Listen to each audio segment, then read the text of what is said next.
అరుణమ్మ వంటలు. హాయ్ అండి, నేను అరుణ శ్రీనివాస్. లేత లేత చింతకాయలతోటి పచ్చడి ఎలా తయారు చేయాలో మీకు చూపించబోతున్నాను. ఇది చాలా ఈజీగా చేసుకోవచ్చు, చాలా టేస్టీగా ఉంటుంది. వేడి వేడి అన్నంలో కనుక ఇది వేసుకుని తింటే మీకు కడుపు నిండా తినేస్తారండి. మీరు కూడా ట్రై చేసి ఎలా వచ్చిందో కామెంట్ సెక్షన్లో కామెంట్ చేయండి. చాలామంది పచ్చడి జలుబు అనుకుంటారు, కానీ ఈ పద్ధతిలో కనుక చేస్తే అస్సలు జలుబు అనేదే ఉండదు. మీరు కూడా ఈ పద్ధతిలో చేయండి. అలాగే వీడియో స్కిప్ చేయకుండా లాస్ట్ వరకు చూస్తే మీకు క్లియర్గా అర్థమవుతుందండి. మీరు ఈజీగా చేసేసుకోవచ్చు. స్టవ్ వెలిగించుకొని పాన్ పెట్టుకోవాలి. దానిలోకి కొంచెం ఆయిల్ వేసుకోండి. మరీ ఎక్కువ అక్కర్లేదండి, కొద్దిగా వేసుకోండి. ఒక 4 టీ స్పూన్లు వేసుకుంటే సరిపోతుంది. దానిలోకి ఒక 2 స్పూన్లు పచ్చిశనగపప్పు వేసుకోండి. పెద్ద స్పూన్తో వేసానండి నేను. అలాగే 2 స్పూన్లు మినపప్పు కూడా వేసుకోండి. మీడియం ఫ్లేమ్లో పెట్టుకొని ఇవి దోరగా వేయించుకోవాలి. ఈ పప్పులు వేయడం వల్ల చట్నీకి చాలా టేస్ట్ వస్తుంది. ఇది వేడి వేడి అన్నంలోకి సూపర్గా ఉంటుందండి. చూడండి, ఇలా కొంచెం వేయించుకోండి. కొద్దిగా వేగిన తర్వాత దీనిలోకి ఎండుమిర్చిని యాడ్ చేసుకోండి. ముందుగానే ఎండుమిర్చి వేస్తే నల్లగా అయిపోతాయి, అందుకని ఈ టైంలో వేసుకోండి. పప్పులు కొంచెం వేగిన తర్వాత ఎండుమిర్చిని యాడ్ చేసుకోవాలి. అలాగే ఒక స్పూన్ ధనియాలు వేసుకోండి. కొంచెం పెద్ద స్పూన్ తోటి వేసానండి నేను తీసుకున్న క్వాంటిటీ 1/2 కేజీ చింతకాయలు తీసుకున్నాను. దానికి సరిపడా నేను చూపిస్తున్నాను. అలాగే ఒక స్పూన్ జీలకర్ర, అర స్పూన్ మెంతులు వేసుకోండి. ఇవన్నీ కూడా బాగా వేయించుకోవాలి. పచ్చిదనం పోయే వరకు వేయించుకోండి. మాడకుండా వేయించుకోవాలి. మీడియం ఫ్లేమ్లో పెట్టుకుని వేయించుకోండి.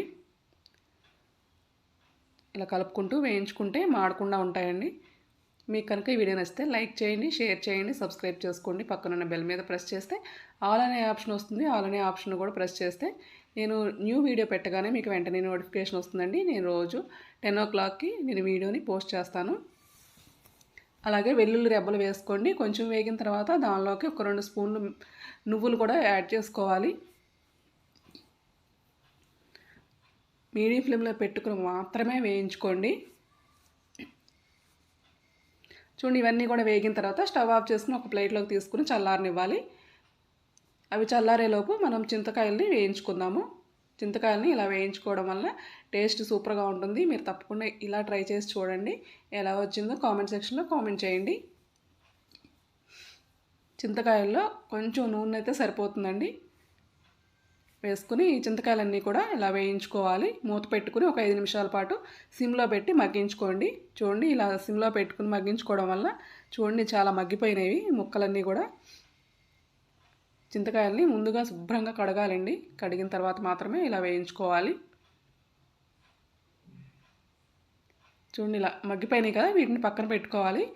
ఇవి చల్లారిన తర్వాత మిక్సీ జార్లోకి ఈ మనం వేయించుకున్న ఈ పప్పులు అలాగే ఎండుమిర్చి ఇవన్నీ ఉన్నాయి కదా, ఇవన్నీ కూడా దీనిలోకి మిక్సీ జార్లోకి వేసుకోండి. మీకు కనుక రోలు ఉంటే రోట్లో కూడా దంచుకుంటే చాలా బాగుంటుందండి. రోట్లో దంచుకున్నది ఇంకా సూపర్గా ఉంటుంది. మిక్సీ జార్లో ఇలా వేసుకుని మెత్తగా గ్రైండ్ చేసుకోవాలి. దానిలోకి సరిపడా కళ్ళుప్పును కూడా వేసుకోండి. కళ్ళుప్పు వేసుకుంటే టేస్ట్ బాగుంటుంది. చూడండి, ఇలా మెత్తగా గ్రైండ్ చేసుకుని ఒక ప్లేట్లోకి తీసి పెట్టుకోండి. కొంచెం బరుకు లేకుండా కొంచెం మెత్తగానే చేసుకోండి. అలాగే ప్యాన్ పెట్టుకుని దానిలోకి తాలింపు వేసుకుందాం. ఆయిల్ వేసుకుని ఆయిల్ హీట్ ఎక్కిన తర్వాత దానిలోకి ఎండుమిర్చి వేసుకోండి.